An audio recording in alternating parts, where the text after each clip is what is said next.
শুরুতে জানিয়ে দেব নিরাপত্তা পরিষদে যুদ্ধবিরতির প্রস্তাব পাশ, প্রতিক্রিয়া জানিয়েছে হামাস। এছাড়া রয়েছে ক্রিমিয়ার রুশ আকাশ প্রতিরক্ষা ব্যবস্থায় হামলার দাবি ইউক্রেনের। এদিকে পুতিনের দম্ভ গুড়িয়ে দিচ্ছে জেলেনস্কির বাহিনী। সর্বশেষ রয়েছে নেতানিয়াহু লেবাননের বিরুদ্ধে ব্যাপক যুদ্ধের প্রস্তুতি শুরু করছে। নিরাপত্তা পরিষদে যুদ্ধবিরতির প্রস্তাব পাশ, প্রতিক্রিয়া জানিয়েছে হামাস। জাতিসংঘের নিরাপত্তা পরিষদে ফিলিস্তিনের গাজায় যুদ্ধবিরতির প্রস্তাব পাশ হয়েছে। মার্কিন প্রেসিডেন্ট জো বাইডেনের দেওয়া এই যুদ্ধবিরতির প্রস্তাবের পক্ষে ভোট পড়েছে 14টি। নিরাপত্তা পরিষদের 15 সদস্যের মধ্যে রাশিয়া ভোটদানে বিরত ছিল। ফিলিস্তিনের স্বাধীনতাকামী গোষ্ঠী হামাস নিরাপত্তা পরিষদে পাশ হওয়া যুদ্ধবিরতির এই প্রস্তাবকে স্বাগত জানিয়েছেন। খবর অনুসারে ফিলিস্তিনে হামাস সোমবার মার্কিন প্রেসিডেন্ট জো বাইডেন ঘোষিত গাজায় যুদ্ধবিরতিতে মার্কিন সমর্থন জাতিসংঘের নিরাপত্তা পরিষদে পাশ হওয়া প্রস্তাবকে স্বাগত জানিয়েছেন। এক বিবৃতিতে হামাস বলেছে, নিরাপত্তা পরিষদের প্রস্তাবে অন্তর্ভুক্ত গাজায় স্থায়ী যুদ্ধবিরতি এবং ইসরায়েলি বাহিনী সম্পূর্ণ প্রত্যাহার, বন্দি বিনিময় এবং গাজায় পুনর্গঠনকে তারা স্বাগত জানায়। এই রেজুলেশনের নীতিগুলো আমাদের জনগণ ও প্রতিরোধ বাহিনীর দাবির সঙ্গে সামঞ্জস্যপূর্ণ। হামাস আরও বলেছে, আমাদের জনগণের দাবির সঙ্গে সামঞ্জস্যপূর্ণ এসব বিষয় বাস্তবায়নের জন্য মধ্যস্থতাকারীদের সঙ্গে পরোক্ষ আলোচনায় যুক্ত হওয়ার পাশাপাশি সহযোগিতা করতেও ইচ্ছুক তারা। মার্কিন প্রেসিডেন্ট জো বাইডেনের প্রস্তাবে 3টি পর্যায় অন্তর্ভুক্ত রয়েছে। প্রথম ধাপে বন্দি বিনিময়ের পাশাপাশি স্বল্পমেয়াদী যুদ্ধবিরতি হবে। দ্বিতীয় ধাপে শত্রুতা স্থায়ীভাবে অবসান এবং গাজা থেকে ইসরায়েলি সেনাদের পুরোপুরি প্রত্যাহারের কথা বলা হয়েছে। তৃতীয় ধাপে যুদ্ধের কারণে ব্যাপকভাবে ধ্বংস হওয়া গাজার জন্য বহু বছরের পুনর্গঠন পরিকল্পনা রয়েছে। অবশ্য নিরাপত্তা পরিষদে পাশ হওয়া যুদ্ধবিরতির এই প্রস্তাব নিয়ে তাৎক্ষণিকভাবে কোনো মন্তব্য করেনি ইসরায়েল। গাজায় অবিলম্বে যুদ্ধবিরতির দাবি জানিয়েছে জাতিসংঘের নিরাপত্তা পরিষদের প্রস্তাব সত্ত্বেও ইসরায়েল অবরুদ্ধ এই ভূখণ্ডে তার নৃশংস আক্রমণ অব্যাহত রেখেছে। মঙ্গলবার গাজা শহরের একটি আবাসিক অ্যাপার্টমেন্টে ইসরায়েলি হামলায় অন্তত 8 জন নিহত হয়েছেন। নিহতদের বেশিরভাগই নারী ও শিশু এবং এই হামলায় বেশ কয়েকজন আহত হয়েছেন। এদিকে ক্রিমিয়ায় রুশ আকাশ প্রতিরক্ষা ব্যবস্থায় হামলার দাবি করল ইউক্রেন। অধিকৃত ক্রিমিয়া উপদ্বীপের রুশ আকাশ প্রতিরক্ষা ব্যবস্থায় হামলার দাবি করেছে ইউক্রেন। সোমবারের ওই হামলায় রাশিয়ার 3টি সারফেস টু এয়ার প্রতিরক্ষা ব্যবস্থা ক্ষতিগ্রস্ত করেছে। এক বিবৃতিতে ইউক্রেনীয় জেনারেল স্টাফ এই খবর জানিয়েছেন। ব্রিটিশ বার্তা সংস্থা রয়টার্স এই খবর জানিয়েছে। জেনারেল স্টাফ বলেছেন, হামলার সময় ঝাঁকইতে একটি S-400 সিস্টেম এবং 2টি স্বল্পোন্নত S-300 ব্যবস্থার উপর ক্ষেপণাস্ত্র হামলা করেছে ইউক্রেনীয় বাহিনী। এতে রাশিয়ার আকাশ প্রতিরক্ষার উল্লেখযোগ্য ক্ষতি হয়েছে। তবে ইউক্রেনের এমন দাবি স্বাধীনভাবে যাচাই করতে পারেনি রয়টার্স। এ বিষয়ে রুশ প্রতিরক্ষা মন্ত্রণালয় তাৎক্ষণিকভাবে কোনো মন্তব্য করেনি। স্থানীয় টেলিগ্রাম চ্যানেল ঝাঁকই ও ইয়েপপাতরিয়ার কাছে বিস্ফোরণের খবর পাওয়া গেছে। ইউক্রেনের সামরিক বাহিনী বলেছে, তাদের হামলায় রুশ প্রতিরক্ষা ব্যবস্থার রাডার বন্ধ হয়ে গেছে এবং একটি এলাকায় বিস্ফোরণের ঘটনা ঘটেছে।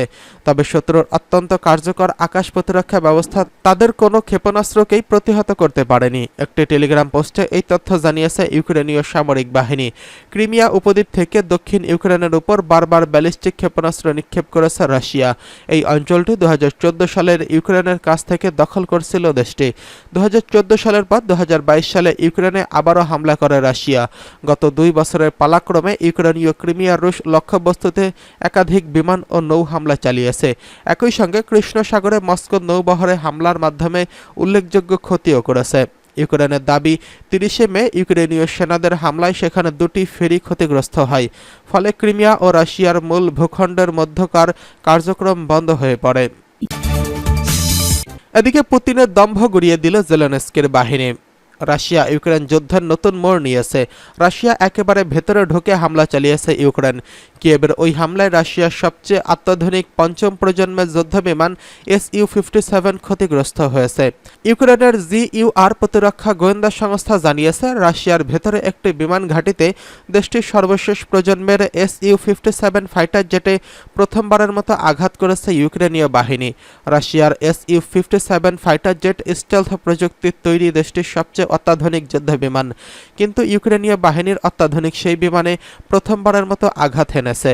স্যাটেলাইট ইমেজে দেখা যায় রাশিয়ার Su-57 যুদ্ধবিমান ক্ষতিগ্রস্ত হচ্ছে। টেলিগ্রামে দেওয়া এক পোস্টে জিইউআর অবশ্য জানায়নি ইউক্রেনীয় বাহিনী কিভাবে Su-57-এ আঘাত হেনেছে বা কোন ইউনিটে সাফল্য পেয়েছে। বার্তা সংস্থা রয়টার্সের এক প্রতিবেদনে এই তথ্য জানানো হয়েছে। রাশিয়ায় জনপ্রিয় একজন যুদ্ধপন্থী সামরিক ব্লগার ফাইটার বোম্বার, যিনি অ্যাভিয়েশন নিয়ে ভিডিও বানান, তিনি জানিয়েছেন 57 ক্ষতিগ্রস্ত হওয়ার খবর সঠিক। একটি ড্রোনের আঘাতে ক্ষতিগ্রস্ত হয়েছে US-57। জিইউআর জানিয়েছে এই US-57 আক্তবিনস্ক এয়ারফিল্ডে পার্ক করে রাখা হয়েছিল। ওই বিমান ঘাঁটিতে ইউক্রেনের ফ্রন্টলাইন থেকে 589 কিলোমিটার দূরে অবস্থিত। জিইউআর এর পোস্ট করা ছবিতে দেখা যায় 7 জুন US-57 অক্ষত অবস্থায় রয়েছে। পরের দিনের ছবিতে সেটি ক্ষতিগ্রস্ত হওয়ার চিহ্ন স্পষ্টই দেখা যাচ্ছে। 2022 সালে ফেব্রুয়ারি থেকে পুরো মাত্রায় যুদ্ধ জড়িয়ে পড়ে রাশিয়া ও ইউক্রেন। প্রায় দুই দেশ শত শত কিলোমিটার দূরের শত্রু সীমানার ভেতরে হামলা চালায়। ইউক্রেনের কাছে মস্কোর মতো এত বিপুল মিসাইল নেই, তবে রাশিয়ার একেবারে ভেতরে ঢুকে হামলা চালানোর জন্য দূরপাল্লার ড্রোন তৈরির দিকে নজর দিচ্ছে ইউক্রেন, আর সেই ড্রোন দিয়েই প্রায় রাশিয়ায় হামলা চালাচ্ছে Kyiv. Russian blogger fighter bomber বলেছেন, শার্পনেলের আঘাতে ক্ষতিগ্রস্ত হয়েছে ওই ফাইটার জেট। তবে কি পরিমাণ ক্ষয়ক্ষতি হয়েছে এবং যুদ্ধ বিমানটি মেরামত করা যাবে কিনা তা খতিয়ে দেখা হচ্ছে। যদি এই যুদ্ধ বিমানটি আর মেরামত করা না যায়, তাহলে এটিই হবে রাশিয়ার প্রথম কোনো US-57 হারানোর ঘটনা। এদিকে রাশিয়ার রাষ্ট্রীয় সংবাদ সংস্থা RIA নাভস্তি রাশিয়ার সংবাদদাতা আলেকজান্ডার খারসনস্কো এক রহস্যময় পোস্ট দিয়েছেন। সেখানে তিনি হামলার কথা স্বীকার না করলেও সামরিক যুদ্ধবিমান সুরক্ষায় হ্যাঙ্গার স্বল্পতার কথা তুলে ধরেন। রাশিয়ার অত্যাধুনিক যুদ্ধবিমান US-57 যুক্তরাষ্ট্রের প্রথম প্রজন্মের F-35 এর সঙ্গে তুলনা করা হয়, কিন্তু F-35 এর তুলনায় US-57 অতটা সাফল্য দেখাতে পারেনি। 2019 সালের US-57 যুদ্ধবিমান বিধ্বস্ত হয়, আর মাত্র 2 বছর আগে অর্থাৎ 2022 সালের সিরিয়াল উৎপাদন শুরু হয় US-57 এর মাধ্যমে। বলা হয়ে থাকে US-57 যুদ্ধক্ষেত্রে বিভিন্ন ভূমিকা পালনে সক্ষম একটি যুদ্ধবিমান।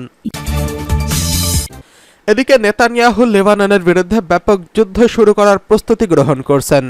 ইসরায়েল দাবি করেছিল যে তারা হিজবুল্লাহকে পিছু হটতে বাধ্য করবে, কিন্তু হিজবুল্লাহ সম্প্রতি মাত্র কয়েক মিটারের ব্যবধানে 2টি সামরিক অভিযান চালিয়ে ইহুদিবাদী বসতি স্থাপনকারীদের কাছে প্রমাণ করেছে যে তাদের কর্মকর্তারা তাদের মিথ্যা আশ্বাস দিয়েছে এবং হিজবুল্লাহ তৈরি সৈন্যদের মাথার খুলি মাত্র কয়েক মিটারের মধ্যে অবস্থান করছে।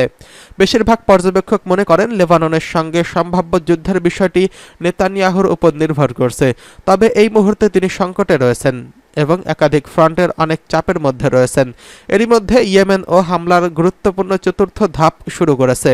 ভূমধ্য সাগরে ইসরায়েলের স্বার্থকে লক্ষ্যবস্তু করেছে। তারা আমেরিকান ও ব্রিটিশ সামরিক জাহাজ ধ্বংস করে চলেছে এবং নৌজোট ইয়েমেনিদের থামাতে সক্ষম হয়নি।